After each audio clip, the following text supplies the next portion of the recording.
Abdullah ibn Abbas sampai dijuluki oleh Rasulullah sallallahu alaihi wasallam tarjumanul Quran. Maka kita baca Maulid tiba sampai beliau dikatakan julukan daripada Sayyidina Abdullah ibn Abbas bahrul ilmin dafiq wa lisanil Qur'anin natiq. Au hadi ulama'in nas Sayyidina Abdullah ibn Sayyidina Abbas bahrul ilmin dafiq, seseorang yang keilmuannya dalam seperti lautan, julukannya.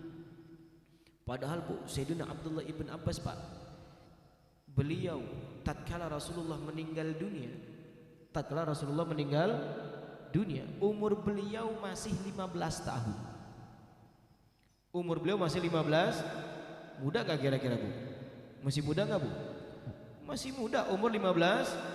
Sayyidina Ibn Abbas umurnya masih 15 tahun. Sepupunya Rasulullah, Abdullah ibnu Abbas namanya, dipanggilnya Ibnu Abbas. Umurnya Rasulullah meninggal dunia tatkala itu beliau berumur 15 tahun. Tapi di umur 15 tahun Pak Bu, ya, siapapun dari kalangan sahabat tatkala itu yang ingin mengetahui akan tafsir Al-Quran, yang ingin mengetahui akan maksud dan tujuan Al-Quran, bertanyanya ke seorang pemuda yang bernama Ibnu Abbas radhiyallahu anhu. 6.666 ayat di dalam Al-Quran, 6.666 ayat di dalam Al-Quran yang terangkum dalam 30 juz. Satu ayat, dua ayat dari 6.666 ayat Bu, itu semua ayat tersebut Sayyidina Abdullah ibn Abbas tahu akan maksud dan tujuan akan ayat tersebut.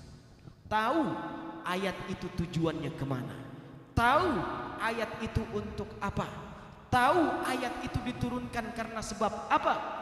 Kealimannya seorang yang bernama Sayyidina Abdullah ibnu Abbas, maka beliau seperti Al-Quran berjalan, tahu ini ayat untuk ini ayat untuk ini, oh hukum ini ada di ayat ini, oh pas Allah ini dikupas ada di ayat ini, oh ayat ini turun karena sebab ini, oh ayat ini turun gara-garanya ini. Semuanya beliau tahu. Di umur 15 tahun sudah mengerti akan isi Al-Quran secara mendalam. Bahkan tidak hanya itu, sampai beliau termasuk perawi hadis yang dapat meriwayatkan hadis 1200 hadis lebih, dihafal di dalam otaknya daripada perkataannya baginda Nabi besar Muhammad sallallahu alaihi wasallam. Karena kenapa? Masa mudanya dipakai untuk ilmu. Masa mudanya dipakai untuk ilmu. Jadi kalau